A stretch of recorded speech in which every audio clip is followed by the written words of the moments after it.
Bonjour à tous nos participants et nos participantes. Merci de vous être libérés en ce magnifique matin, mercredi matin enneigé pour la plupart d'entre nous. Et bienvenue à cette deuxième conférence virtuelle sur le don planifié de la Fondation Bon Départ de Canadian Tire du Québec. C'est un panel dans lequel nous allons recevoir les experts de notre comité de dons planifiés qui vont répondre à des questions plus techniques et personnalisées sur le sujet. Donc, je me présente, je m'appelle Ève Ferreira, je suis la coordonnatrice aux communications et au marketing de la Fondation. Brigitte Boucher, notre directrice générale, qui devait animer ce matin, est malheureusement retenue par une situation personnelle.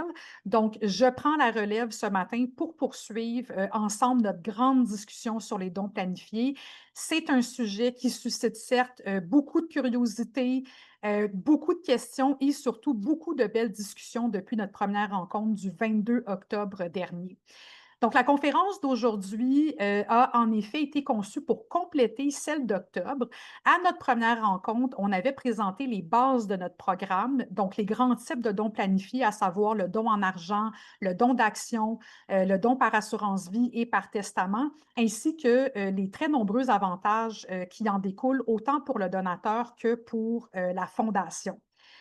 Donc, aujourd'hui, nous allons répondre à des questions plus techniques qui reviennent souvent et clarifier certains éléments fiscaux ou successoraux en illustrant plusieurs situations réelles auxquelles nos donateurs font face quand ils décident d'entreprendre un don planifié avec la Fondation. Mais avant d'aller plus loin, j'aimerais vous remercier encore une fois à chacun et chacun d'entre vous d'être présents.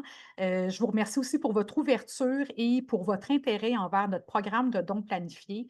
Je sais à quel point les horaires sont chargés. Donc, merci mille fois d'être avec nous ce matin pour approfondir un sujet qui demande beaucoup de réflexion, de nuances et d'accompagnement. Un immense merci également à nos partenaires qui permettent d'offrir gratuitement cette conférence. Donc, il s'agit de Karim Mahfouz de CIBC Wood Gundy, ainsi que le cabinet d'avocats et de notaires Terrien Couture Jolicoeur. Comme toujours, nous avons une équipe qui est présente pour faciliter la prochaine heure. Donc, j'ai avec moi Cindy Boustany, qui est coordonnatrice au développement philanthropique, qui va être en charge de la fameuse boîte de questions et réponses, le Q&A, que vous trouvez au bas de votre écran. C'est à cet endroit qu'on vous demande de transmettre toutes vos questions pendant la prochaine heure que vous pourriez avoir et vous pouvez choisir de le faire de façon anonyme. Si vous choisissez le mode anonyme, personne, pas même les membres de l'équipe, ni moi, ni Cindy, ne peuvent voir qui pose la question. Par contre, si vous ne cochez pas cette case, tous les participants pourront alors voir votre question et la réponse que Cindy vous aura partagée. Notez qu'il n'y a pas de période de questions à la fin de cette conférence parce que le matériel est déjà quand même très costaud, mais que Cindy pourra répondre au fur et à mesure à vos questions dans la boîte de questions et réponses au bas de votre écran. Donc, je vous le dis à titre d'information. On a également avec nous Vicky Bellemare, coordonnatrice aux événements et aux partenariats, qui va assurer le bon développement technique de cette conférence. Donc, comme je l'ai déjà mentionné, nous sommes accompagnés ce matin de notre comité d'experts qui nous soutient depuis maintenant presque 2 ans dans la création, l'analyse et la mise en place de notre programme de dons planifiés. Avant de les présenter, je veux les remercier pour leur générosité, leur rigueur et leur vision philanthropique qui joue définitivement un rôle essentiel dans la qualité du programme qu'on vous présente ce matin. Alors, je vous les présente brièvement. Ce matin, on a avec nous Karim Mahfouz, conseiller principal en patrimoine chez CIBC, Gestion privée de patrimoine. Karim œuvre dans le milieu depuis l'an 2000 et se spécialise autant en gestion de portefeuille qu'en planification financière et besoins d'assurance. Il s'implique également auprès de plusieurs fondations et organismes. Merci Karim de votre présence et bienvenue. On a également avec nous ce matin Julien Gauthier, conseiller en sécurité financière et représentant en investissement chez Diversico Gestion Patrimoine, qui accompagne les entrepreneurs et leurs familles à chaque étape du démarrage jusqu'à la relève avec une approche personnalisée en investissement, sécurité financière et stratégie pour assurer la prospérité. Bonjour Julien et bienvenue. Gaétan Roy, planificateur financier chez IG Gestion de patrimoine depuis 30 ans. Gaétan est expert en dons planifiés, gestion successorale et planification de retraite. Bienvenue Gaétan et merci également pour votre présence. Nous avons aussi avec nous ce matin Nathalie Lafontaine-Jaudoin, associée notaire chez Terrien Couture Jolicoeur. Nathalie se spécialise, entre autres, en planification testamentaire et succession. Elle s'est impliquée à de nombreuses reprises dans des missions à caractère social. Bonjour Nathalie, merci de votre présence. Et finalement, je vous présente Maître Marianne Bédard, associée notaire fiscaliste au cabinet d'avocats LJT, notaire depuis 2017 et détentrice d'une maîtrise en fiscalité. Marianne pratique dans les secteurs de la fiscalité, du droit commercial et du droit des affaires. Elle siège également sur le conseil d'administration de la Fondation. Donc, merci Marianne de votre présence et bienvenue. Donc, voici notre panel d'experts. Merci encore une fois à eux de donner généreusement de leur temps et de leur expertise ce matin, comme tout au long de l'année. Et sans plus tarder, nous allons passer au vif du sujet parce que je pense que, comme moi, vous avez très, très hâte d'entamer cette discussion ce matin. Alors, pour amorcer notre discussion, j'aimerais qu'on commence par parler du don d'action, qui est souvent l'un des dons planifiés les plus accessibles et les plus avantageux sur le plan fiscal, surtout auprès des entrepreneurs et des sociétés de gestion. Donc, je vais poser ma première question à Karim Mahfouz. Bonjour, Karim. Karim, est-ce que vous pouvez nous expliquer comment fonctionne concrètement le transfert d'actions d'une société de gestion à la fondation et quelles sont les conditions que la société de gestion doit respecter pour effectuer un tel transfert?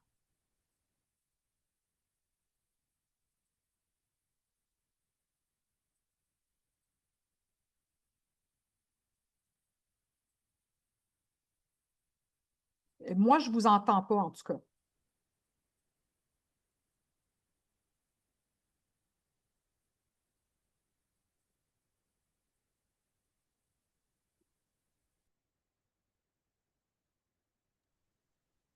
Vous Descends pouvez ton rallumer curseur votre en bas à micro? gauche. Vous pouvez rallumer votre micro? Parfait, il est allumé.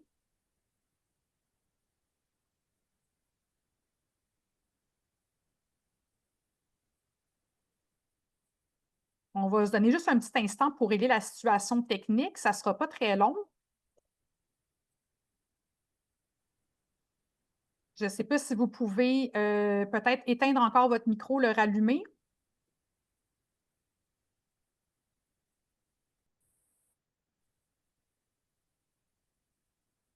On ne vous entend malheureusement pas.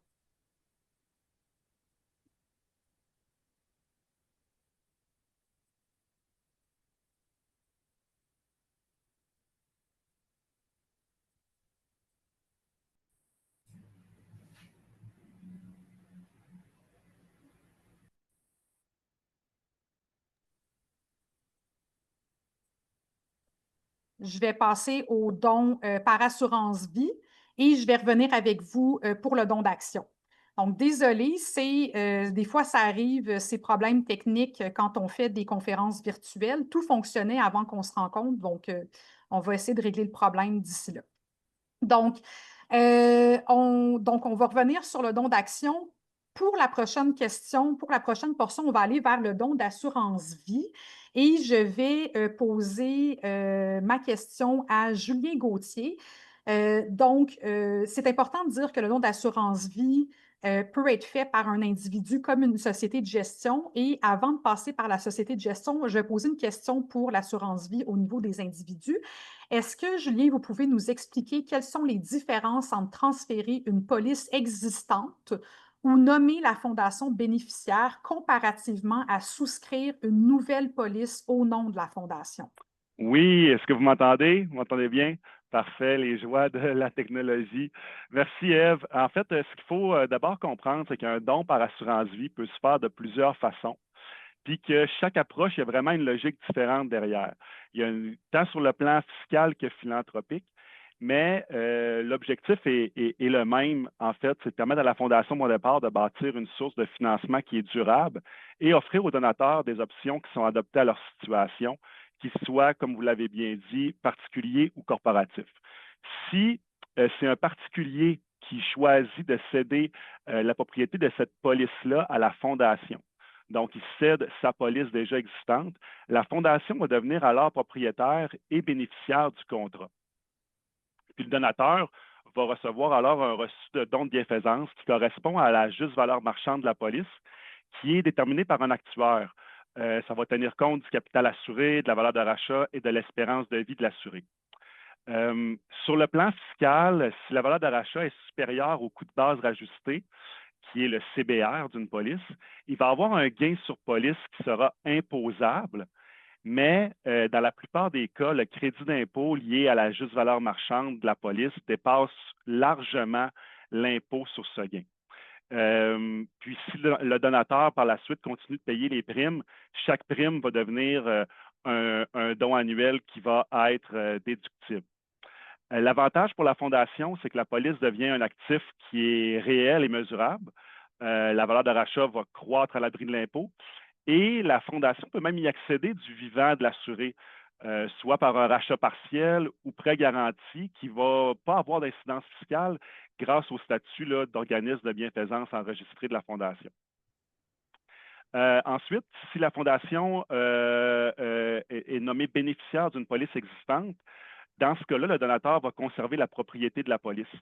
Ça va être une approche qui va être relativement plus souple pour le donateur parce qu'il va garder le contrôle complet et la fondation va recevoir le capital assuré au décès qui va être évidemment libre d'impôt. Le crédit d'impôt va être alors accordé à la succession, ce qui va réduire l'impôt final du donateur et augmenter aussi la valeur nette transmise à ses héritiers.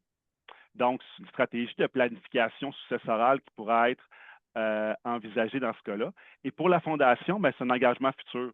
Ça va être un don qui ne génère pas de revenus immédiats, mais qui va permettre de planifier à long terme en toute transparence. Donc, l'avantage, c'est qu'il n'y a aucun impact fiscal du vivant. C'est une flexibilité totale pour le donateur. C'est un don simple qui est facile à administrer. Et la troisième étape, qui est de souscrire une nouvelle police au nom de la Fondation. Cette approche-là, c'est que le donateur va faire un don en argent à la Fondation qui va utiliser pour payer des primes d'une nouvelle police sur sa vie à lui. Donc, la Fondation va devenir propriétaire et bénéficiaire dès le départ et le donateur va recevoir va recevoir un reçu fiscal pour chaque prime versée et la police devient un actif qui va être stable et libre d'impôt pour la Fondation. Donc, ce type de don crée vraiment une relation structurée et prévisible entre le donateur et la Fondation. Et comme la Fondation, comme j'ai dit tout à l'heure, est exonérée d'impôts, la croissance de la valeur de rachat reste intégralement disponible pour soutenir sa mission, que ce soit du vivant de l'assuré ou au moment du capital assuré. L'avantage, c'est quoi? C'est que le reçu fiscaux annuel, il va y avoir un reçu fiscaux annuel pour le donateur. Il n'y a aucun transfert ni gain sur police et il y a un actif qui est garanti pour la Fondation, qui est libre d'impôts et accessible aux besoins. Donc, en résumé, la différence tient surtout au moment du don et au type d'avantage fiscal. Mais peu importe la formule choisie, chaque approche crée une source de financement qui est stable et fiscalement efficiente pour la Fondation Mon Départ. Merci, Julien. C'est des explications, je pense, très claires et très bien structurées, puis ça démontre qu'il y a vraiment des avantages très clairs en fonction de l'option qu'on choisit, hein, autant pour le donateur que pour la fondation. Donc, c'est vraiment important d'en discuter avec son courtier avant de prendre une décision. On va poursuivre sur le même thème de l'assurance vie avec, en fait, je vais laisser Julien de côté. Merci, Julien. Et je vais poser ma prochaine question à Gaétan Roy. Donc, rebonjour Gaétan. Je me demande si une personne a déjà une assurance vie, comment peut-elle structurer un don planifié par assurance vie tout en maintenant sa couverture personnelle et en minimisant ses coûts annuels? Qu'est-ce qu'il faut comprendre avec le don par assurance vie, c'est qu'au moment où on a une police d'assurance vie qui est déjà à notre nom en force, vous m'entendez bien tout le monde? OK, parfait. Donc, à ce moment-là, ce qu'il faut comprendre, c'est que s'il y avait un besoin d'assurance vie pour établir cette police et que le besoin est toujours là, ce n'est pas pertinent de la prendre puis de la donner à la Fondation à ce moment-là. On est mieux de faire une nouvelle police, OK, avec, comme Julien le mentionnait, la Fondation propriétaire, la Fondation bénéficiaire et la personne assurée qui est le payeur et la personne qui paye la prime reçoit son reçu charité à chaque année en fonction du montant de la prime. C'est bien important de comprendre qu'on peut changer notre bénéficiaire de notre police d'assurance vie pour le donner à la Fondation, mais si on a un contrat existant sur notre vie pour un rachat de part dans notre compagnie, pour nos enfants ou notre conjointe ou pour la protection hypothécaire, ce n'est pas une bonne idée de prendre cette police-là pour la changer d'objectif si elle a été souscrite et s'il y a encore un besoin. Mais si la maison est payée, qu'on n'a plus de dette, puis qu'on a une belle police d'assurance vie qui n'est pas reliée à un besoin, on peut à ce moment-là faire un don avec sans problème. Ça serait d'ailleurs une belle stratégie à discuter avec votre conseiller. Merci Gaétan. Donc, vous soulignez un point essentiel et c'est l'importance de bien analyser sa situation, voir où on est rendu justement et d'être bien accompagné pour que le don planifié s'intègre harmonieusement à sa planification financière globale. Donc, on va revenir à Julien pour discuter maintenant du don par assurance vie pour une société de gestion. Donc, Julien, est-ce que vous pouvez nous expliquer quelles sont les implications fiscales lorsqu'une société de gestion souhaite faire un don à une fondation par l'entremise d'une police d'assurance vie, que ce soit en cédant une police existante ou en souscrivant à une nouvelle police au nom de la fondation?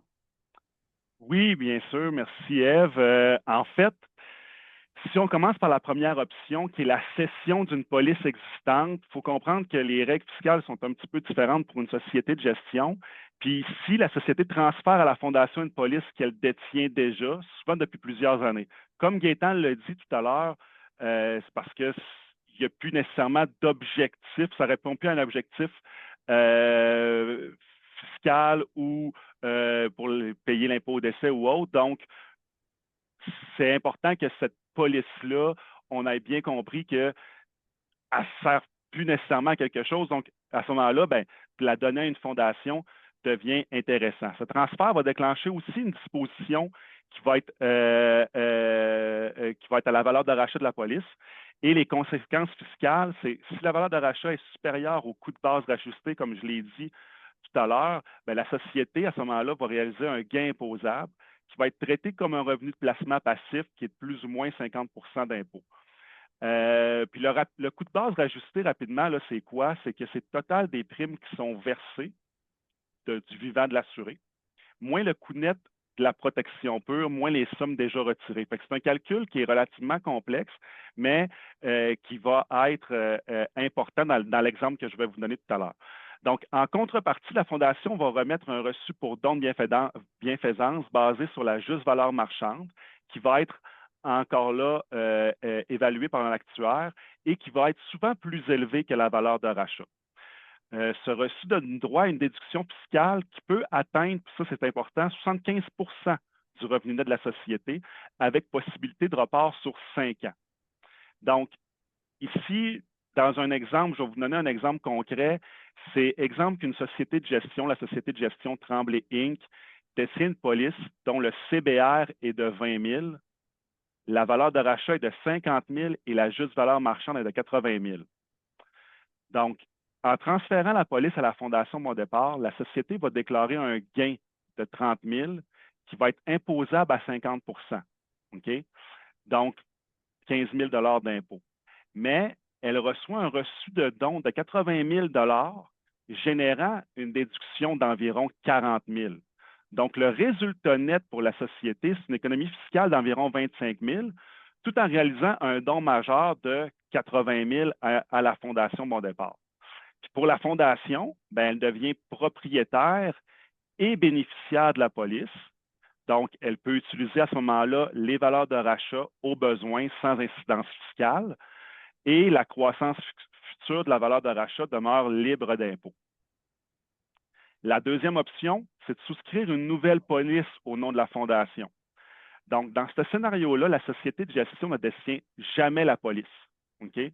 Elle choisit plutôt de souscrire une nouvelle police au nom de la Fondation Bon Départ et la Fondation va être propriétaire et bénéficiaire dès le jour 1, dès le moment de la signature.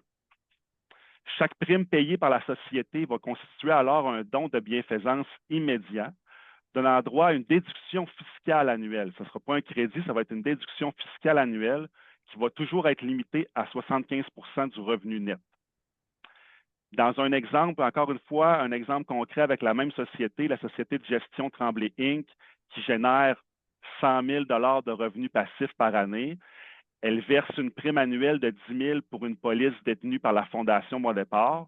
Le reçu de dons de 10 000 permet une déduction équivalente, soit une économie d'impôt d'à peu près 5 000 à 50 Donc, le coût net du don, c'est 5 000 puis la Fondation détient une police d'assurance vie qui peut valoir 250 000, 500 000, dépendamment de l'âge de l'assuré, puis de la personne, de sa condition de santé, mais qui va croître à l'abri de l'impôt et qui peut être, encore une fois, utilisé sans conséquences fiscales aux besoins pour la Fondation.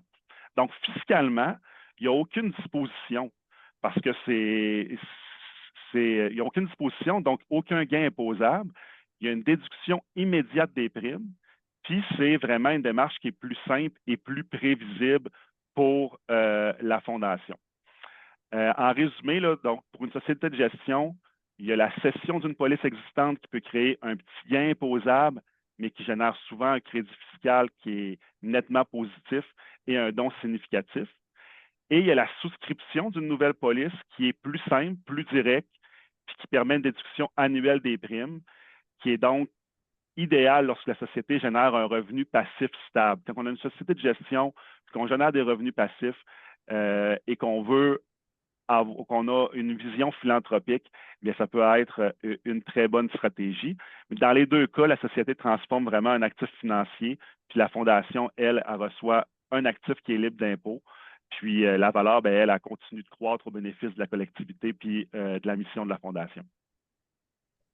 Merci, Julien. Il y a encore une fois là, beaucoup d'avantages pour une société de gestion et pour la Fondation que la société choisisse de céder une police existante ou qu'elle souscrive à une nouvelle police. Donc, je pense que ça répond aux questions de certains de nos entrepreneurs qui sont avec nous ce matin. Merci beaucoup.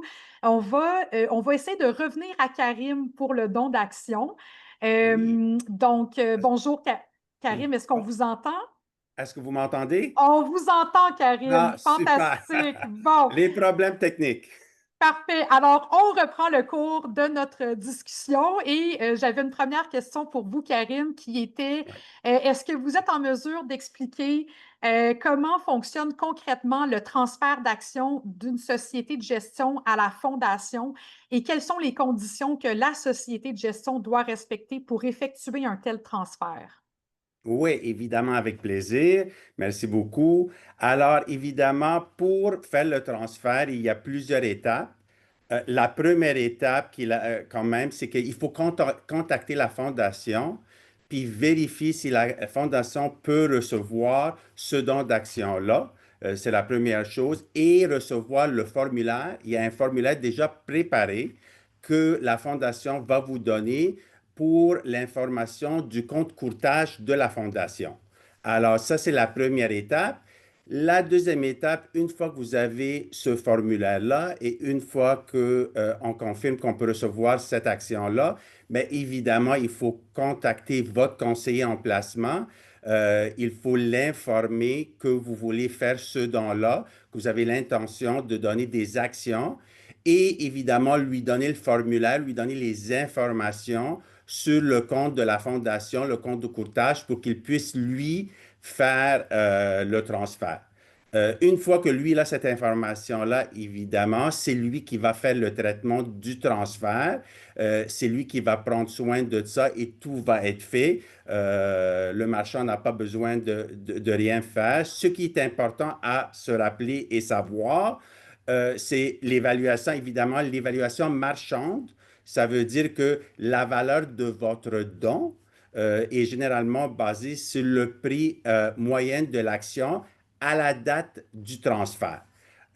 Évidemment, c'est important de discuter avec votre conseiller, encore une fois, avec votre comptable, pour s'assurer que les actions que vous allez donner, premièrement, sont éligibles pour une déduction fiscale et que vous pouvez prendre avantage du fait que vous évitiez de payer l'impôt.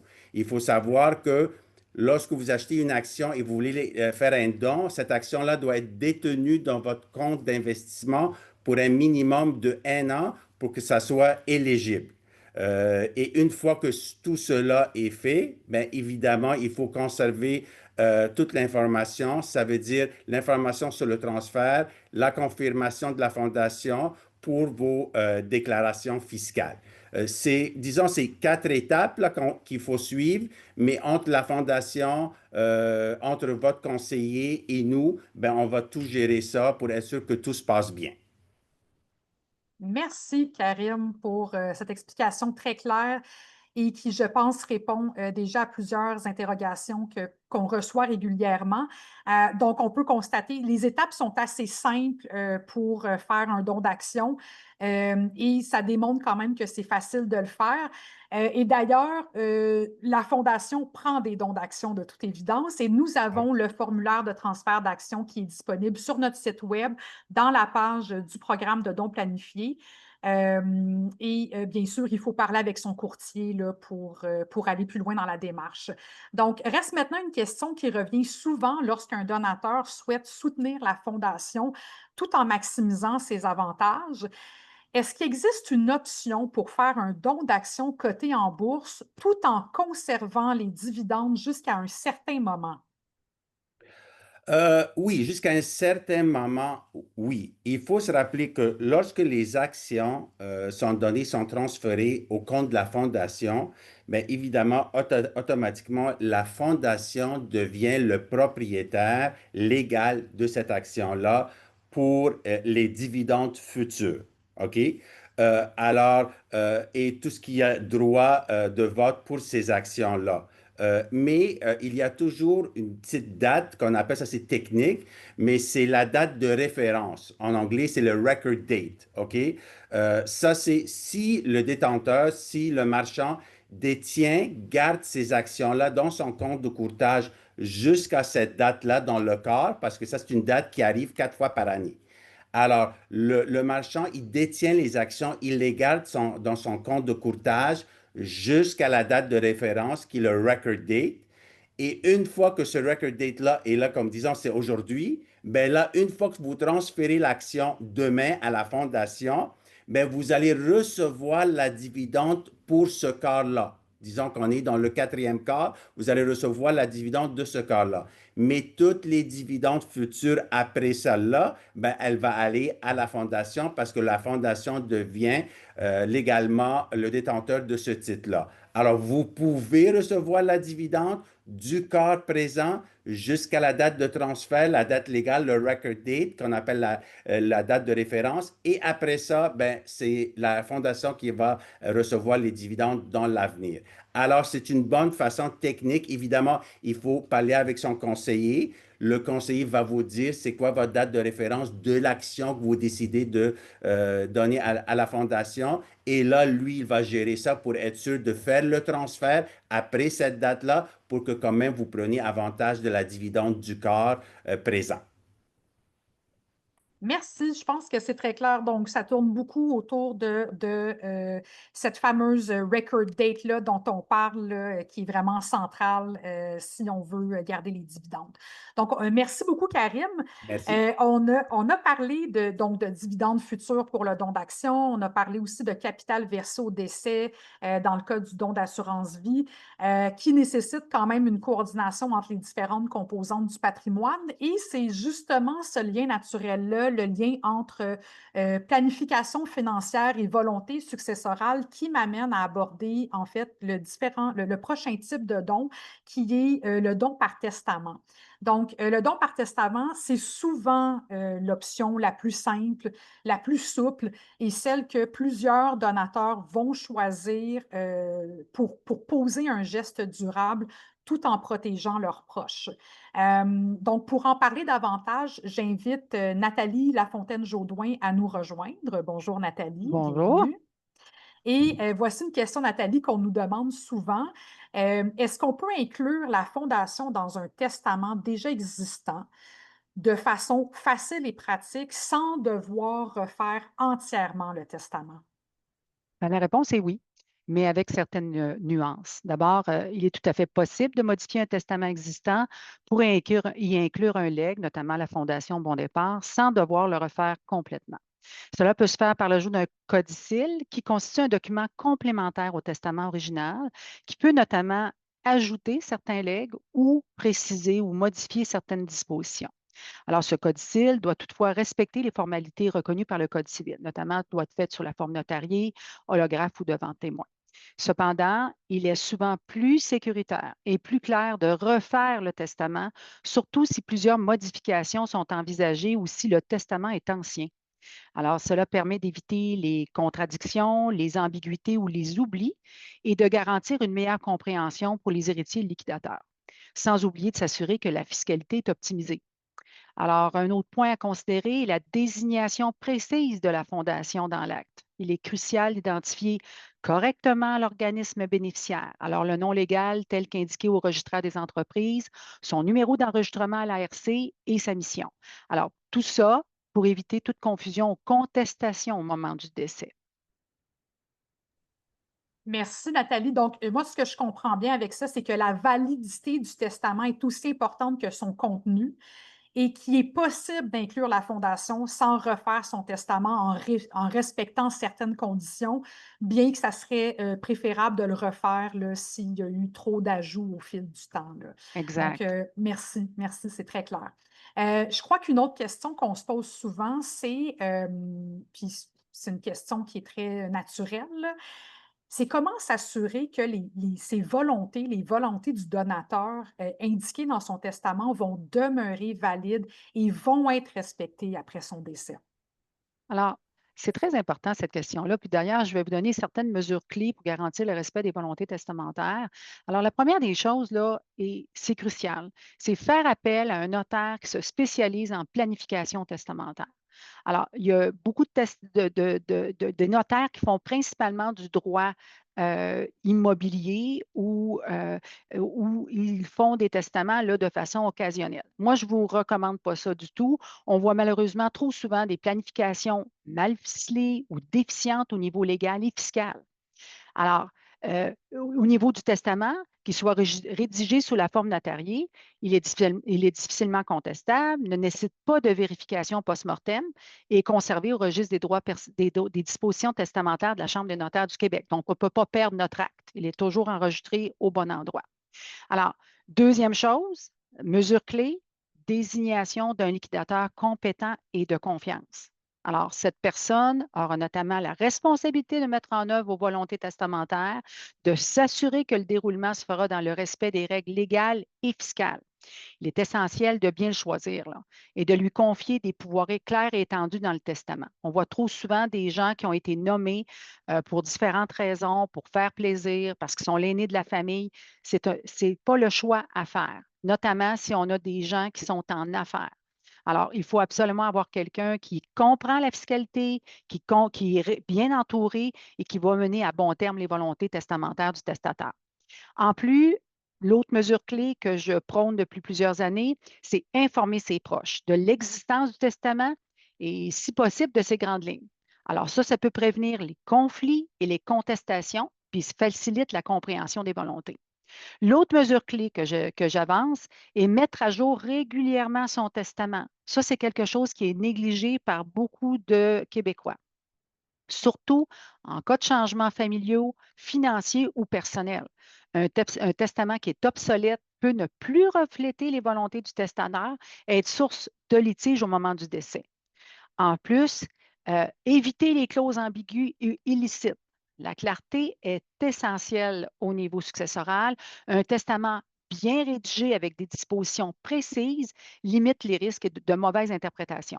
Alors, moi, ici, à l'interne, je suis associée chez TCJ, j'ai des avocats autour de moi et souvent, ils viennent me rencontrer pour me dire malheureusement, on me monte un testament, il est mal ficelé au niveau juridique, mal ficelé au niveau fiscal, ce qui peut arriver, donner des problèmes et justement ne pas permettre de réaliser les volontés testamentaires du testateur initial.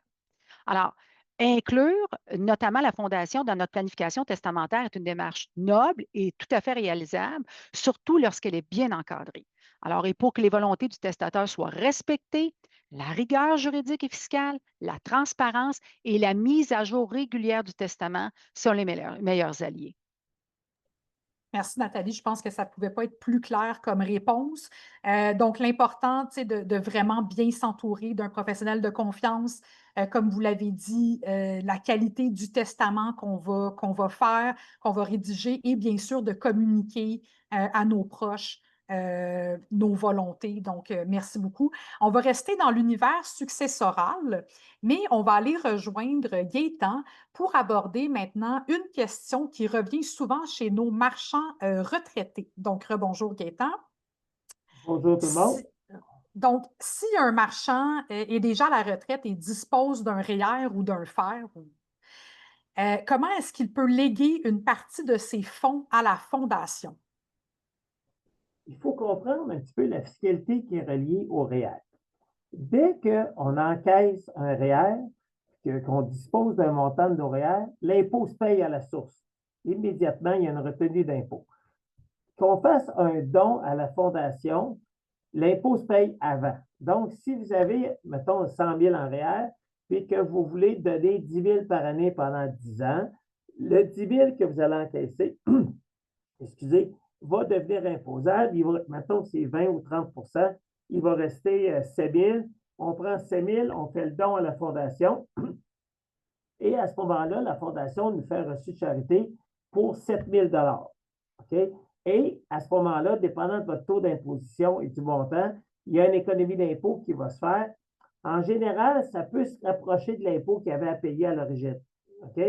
Fait que, il n'y a pas de recette magique pour donner des REER à une fondation. OK? L'idéal là-dedans, c'est d'avoir une planification. Si vous êtes un marchand, que vous avez Canadian Tire depuis, vous avez eu 5 magasins sur 20 ans, puis que vous avez accumulé des sommes importantes dans votre compagnie de gestion, normalement, pour vivre, vous ne devriez pas avoir besoin vraiment de vos REER. Qu'est-ce qu'on fait? On peut les convertir en fer relativement tôt, prendre le revenu du fer, souscrire une belle police d'assurance vie et donner ça à la fondation. Les avantages à la fin vont être beaucoup plus grands que l'impôt qui va avoir été retenu à la source. Et l'autre élément, on peut donner le montant net du retrait du fer à la fondation. Il y a différentes choses à faire, mais comme je le mentionnais, que Julien le mentionnait, que Nathalie a mentionné aussi, faites affaire avec un spécialiste qui va être capable d'analyser votre situation et de faire les calculs. Est-ce que c'est une bonne stratégie d'encaisser un REER, payer notre impôt, puis donner à la fondation? Tu sais, le spécialiste, le fiscaliste, le planificateur financier, ils vont vous aider à vraiment analyser la bonne utilisation des sommes d'argent diverses que vous allez avoir à la retraite. Tu sais, parce que les gens qui vont prendre la retraite vont avoir le revenu de leur compagnie de gestion, les revenus de la Régie des rentes, la pension de vieillesse, les REER, l'argent comptant qui se sont accumulés. À quelque part, ça prend une planification pour décaisser dans le bon ordre et que l'argent aille au bon endroit selon ce que vous voulez, selon ce que vous désirez. Puis si la Fondation vous tient à cœur, comme elle nous tient à cœur, nous autres ici, à ce moment-là, il y a sûrement une belle stratégie à mettre en place pour donner à la Fondation. Merci Gaëtan. Donc, il y a possibilité de jouer avec ses REER et ses FER pour donner à la Fondation, mais il faut s'entourer des bonnes personnes pour mener les meilleures stratégies. Et on a quand même présenté aujourd'hui des stratégies peut-être plus avantageuses là, au niveau des types de dons planifiés, à savoir le don d'action, le don par assurance vie, le don par testament. Donc, il y a beaucoup de choix là, qui s'offrent présentement aux donateurs. Il s'agit de faire le bon choix en fonction vraiment de sa situation particulière. Donc, merci beaucoup, Gaétan. Donc, on arrive, en fait, on arrive vers la fin de notre conférence déjà. Il nous reste encore quelques questions à poser qui sont des questions très importantes. Et pour ça, je vais me tourner vers Marianne Bédard. Donc, bienvenue, Marianne. Et donc, Marianne, plusieurs de nos participants et de nos participantes sont des entrepreneurs. Et comment est-ce qu'il est possible pour une entreprise d'intégrer un don planifié dans sa stratégie de relève ou de vente d'entreprise pour maximiser son impact communautaire tout en profitant des avantages fiscaux qui en découlent? Oui, donc en fait, puis je vais mettre l'emphase là-dessus là, un petit peu plus loin aussi, là, mais les stratégies, une stratégie, c'est vraiment au niveau du don planifié, quelque chose qui doit être fait sur mesure pour chaque personne selon sa situation financière. Donc, je pense que je le mentionne là, mais c'est revenu souvent de la part de plusieurs des experts. Donc, à ce niveau-là, on va pouvoir discuter de quelques stratégies, mais c'est toujours à confirmer avec ses conseillers de confiance. Donc, comme on le sait, la vente d'une entreprise, ça peut amener quand même beaucoup d'impôts, donc un impôt important, notamment sous forme de gain en capital. Quand on vend une entreprise, dépendamment de notre structure corporative, il peut y avoir deux entités potentiellement qui réalisent ce gain en capital-là. Si on résume, donc ça peut être un particulier qui va avoir le gain en capital ou ça peut être une société de gestion si c'est elle qui détenait les actions dans la compagnie qui est vendue. Puis selon qui la détient, va influencer des fois la stratégie qu'on va décider de choisir.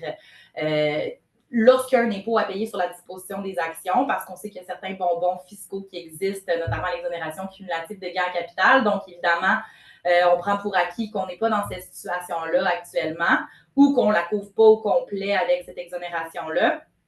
Donc, à ce moment-là, souvent, résulte de la vente d'actions, de la disposition d'actions, des liquidités importantes. Donc, on peut évidemment considérer un don en argent pour bénéficier des avantages fiscaux, donc d'un crédit d'impôt, comme on l'a mentionné quand c'est un particulier, ou d'une déduction fiscale pour une société, donc pour venir réduire l'impôt à payer sur le gain capital qui résulte de la disposition des actions.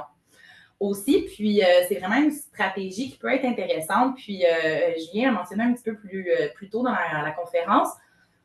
En fait, ça se peut qu'on n'ait plus un aussi grand besoin d'assurance vie suivant la vente d'une entreprise. Souvent, on va avoir des polices d'assurance vie qui vont être détenues soit au niveau personnel ou soit au niveau corporatif pour venir couvrir les éventualités où un des actionnaires importants dans la compagnie décéderait, donc pour le rachat des actions de son co-actionnaire ou même juste quand on est nous avec nous, ça se peut qu'on ait ce type de structure-là pour notre impôt au décès, de produit-là pour notre impôt au décès. Donc, à ce moment-là, si notre besoin est plus aussi grand parce qu'on a disposé d'une partie de nos actions, puis là, on a des liquidités.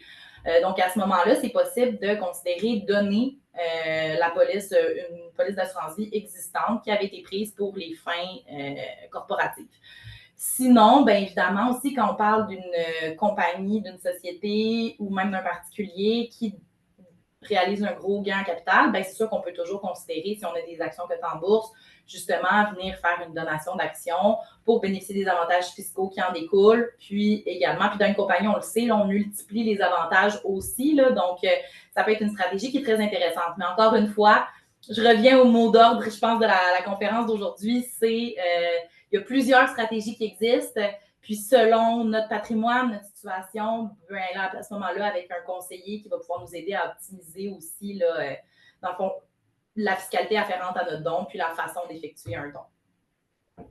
Vous l'avez dit, Marianne, je pense que c'est vraiment le mot d'ordre aujourd'hui, c'est consulter un professionnel pour vraiment regarder sa situation particulière. Bon, on sait que nos marchands, nos marchandes, ce sont des entrepreneurs et qui ont vraiment à cœur de redonner à leur communauté. Donc, je pense que cette réponse-là peut vraiment les éclairer sur d'autres options possibles. Il me reste une dernière question essentielle que j'aimerais aborder avec vous afin d'éviter les mauvaises surprises pour nos donateurs. Donc, pourriez-vous nous expliquer quelles sont les erreurs fiscales à éviter lorsqu'on veut mettre en place un don planifié? Oui, ben en fait, évidemment, vous êtes trop, je me répète, mais la principale erreur fiscale à éviter, ben, c'est de ne pas consulter un fiscaliste.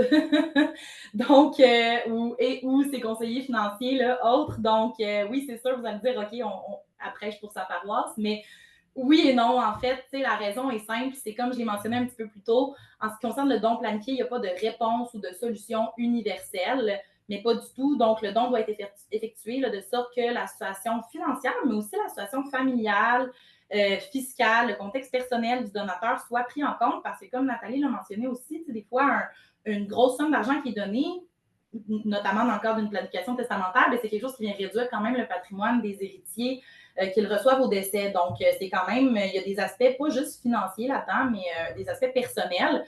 Donc, c'est une planification, le don financier, moi je dis c'est une planification financière, fiscale, stratégique qui doit être effectuée. Puis vous allez le voir, j'ai mentionné quand même les éléments importants à garder en tête lorsqu'on fait un don planifié ou lorsqu'on prévoit faire un don planifié, mais toujours penser que cette stratégie-là doit être faite avec vos conseillers de confiance, donc fiscaux, légaux, financiers, comptables même.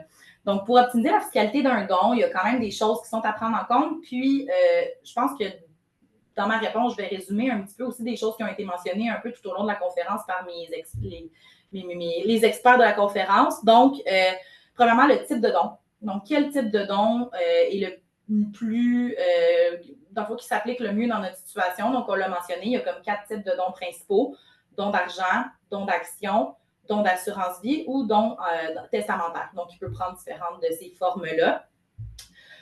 Également, le moment du don. Donc, est-ce qu'on fait un don immédiatement? Est-ce qu'on fait un don qui va me donner des déductions dans le futur?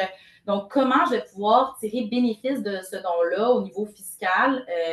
Est-ce que ça va être maintenant? Donc, je réalise, comme on disait, avec la vente de mon entreprise, un gros gain en capital. Donc, c'est maintenant que j'ai besoin de ces déductions-là. Ou est-ce que de l'étirer sur plusieurs années, par exemple par des paiements de primes de police d'assurance vie, ben ça peut être une stratégie qui est intéressante et qui s'intègre bien dans ma stratégie financière pour les prochaines années. Également, il faut prendre en compte le montant du don. Pourquoi le montant du don? Ben, c'est important parce qu'il faut s'assurer d'avoir les revenus suffisants pour profiter des allègements fiscaux qui découlent du don. Même chose pour les impôts. Donc, il faut s'assurer d'avoir, dans le fond, que nos impôts soient suffisants pour qu'on puisse bénéficier en totalité du crédit d'impôt ou des déductions qui sont applicables avec notre don. Donc, en résumé, si on se pose des questions, quoi, quand, combien, qui donne, il y a beaucoup de questions à se poser. Puis encore là, c'est tellement, il n'y a pas de réponse magique. C'est vraiment propre à chaque personne. Par contre, je vais vous mentionner, puis là, c'est sûr que je n'ai pas une heure pour vous expliquer de long en large tous les éléments là, à considérer dans le cadre de la mise en place d'un don planifié. Par contre, il y a quelques éléments en rafale que je voulais mentionner parce que je pense que c'est des éléments importants. Donc, premièrement, la juste valeur marchande du don, ça, on en a parlé, mais quand c'est nécessaire, vraiment pas sous-estimer l'importance de faire affaire avec un évaluateur agréé ou un actuaire parce que c'est vraiment la base de notre don. Aussi au décès. Donc, comme Nathalie l'a vraiment bien mentionné, la rédaction du testament peut vraiment influencer le moment du don et qui va pouvoir bénéficier d'avantages fiscaux. Donc, la rédaction d'un testament, c'est clé dans le cadre, dans le cadre d'une planification successorale, oui, mais dans le cadre d'une donation. Puis, en 2015, les règles ont changé au niveau des dons qui sont effectués par testament, les règles au niveau fiscal, je parle. Donc, maintenant, quand on fait un don dans notre testament, le don peut être utilisé notamment par le défunt. Donc, on le sait, quand on décède, on est réputé disposer de tous nos biens, ce qui peut engendrer un gros impôt au décès. Donc, parfois, ou la majorité du temps, on va vouloir utiliser les bénéfices fiscaux qui découlent du don à l'encontre de ces revenus-là.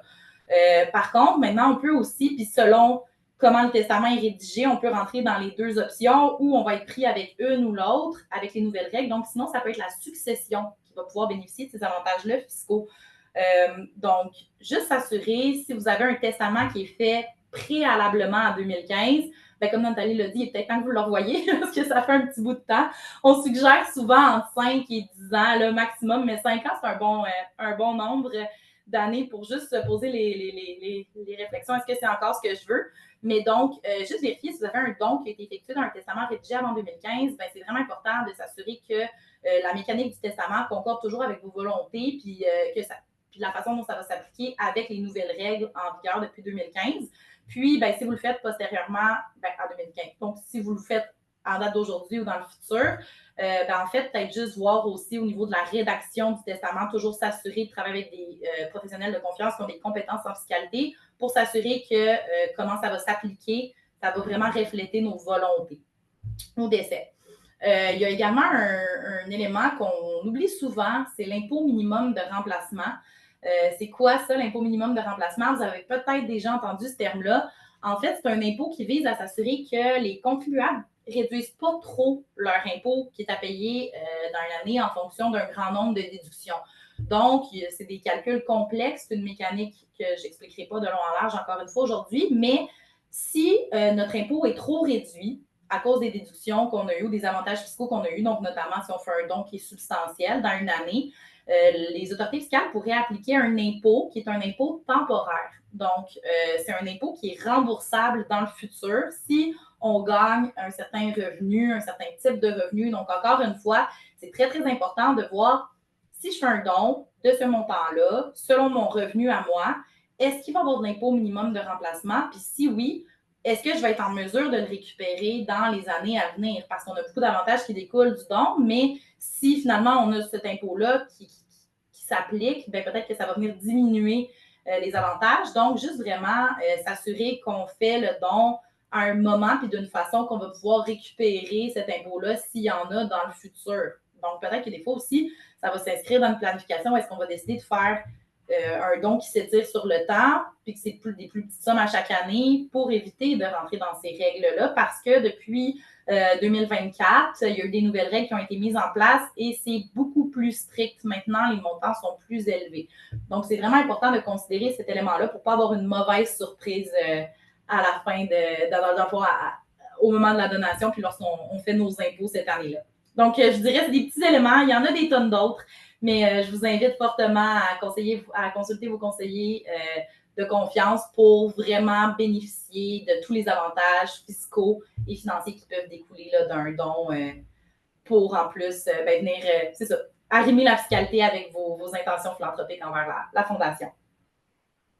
Merci, Marianne. Il y a certainement plusieurs choses auxquelles penser, hein, donc quand on fait un don, mais c'est ça, donc le mot d'ordre, comme on l'a mentionné à plusieurs reprises, comme tous les experts l'ont mentionné, et comme je le dis encore, c'est toujours commencer à parler aux professionnels de confiance pour déterminer ses besoins et sa situation particulière pour prendre la meilleure décision. Donc, on arrive officiellement à la fin de cette conférence qui a été, je pense, extrêmement riche et pertinente et c'est pas des informations faciles à décortiquer, mais je pense que c'était vraiment très intéressant puis que ça a aidé nos participants à savoir, en connaître un peu plus sur le don planifié. Donc, j'espère que vous avez autant appris que moi parce que j'ai l'impression d'avoir tout appris aujourd'hui. Merci beaucoup. Donc, tout d'abord, je veux remercier à nouveau nos experts aujourd'hui. Donc, Karim Mahfouz de CIBC Wood Gundy, Julien Gauthier de Diversico Gestion Patrimoine, Gaétan Roy de IG Gestion de Patrimoine, Nathalie Lafontaine-Jaudoin de Terrier Couture Jolicoeur et Maître Marianne Bédard du cabinet d'avocats LJT. En mon nom et en celui de toute l'équipe, merci de nous accompagner dans cette grande aventure. Merci d'avoir été avec nous ce matin et de témoigner autant de générosité au niveau de votre temps et de votre expertise comme vous le faites à l'année longue. Donc, merci beaucoup d'avoir été avec nous. Aujourd'hui, on a pris le temps d'explorer vraiment en profondeur les différentes options qui s'offrent à vous si vous souhaitez entreprendre un don planifié. Que ce soit un don d'action, un don par assurance vie, un don par testament, et que vous choisissiez d'effectuer ce don-là en tant qu'individu ou société de gestion. Et bien sûr, on a vu qu'il y avait de nombreux avantages fiscaux et financiers qui en découlent autant pour le donateur que pour la fondation. Donc, si cette conférence vous a inspiré et vous a plu, je vous invite sincèrement à passer à l'action aux prochaines étapes contactez notre équipe pour obtenir les fiches techniques des différents dons planifiés et commencer à discuter en fait de votre intérêt et de votre situation particulière. Prenez le temps, comme on l'a dit, de consulter votre conseiller financier et tous les professionnels de confiance qui vous entourent. À tout moment, vous pouvez poser vos questions à notre équipe, même si c'est des questions qui vous semblent simples ou anodines. Je pense sincèrement que les questions que vous avez sont essentielles pour poursuivre votre réflexion et avancer dans votre processus. Donc, n'hésitez pas à communiquer avec nous. Demain, vous allez recevoir un courriel de suivi avec l'enregistrement de cette conférence et aussi comment communiquer avec notre équipe. Donc, au nom de toute l'équipe et des centaines de milliers d'enfants et de familles qu'on soutient chaque année au Québec, merci du fond du cœur de faire partie de notre grande chaîne de solidarité et merci d'avoir pris le temps ce matin d'en apprendre plus sur notre programme de dons planifiés. Au plaisir de poursuivre cette discussion avec vous et d'imaginer ensemble l'avenir de la Fondation Bon Départ de Canadian Tire du Québec. Bonne journée.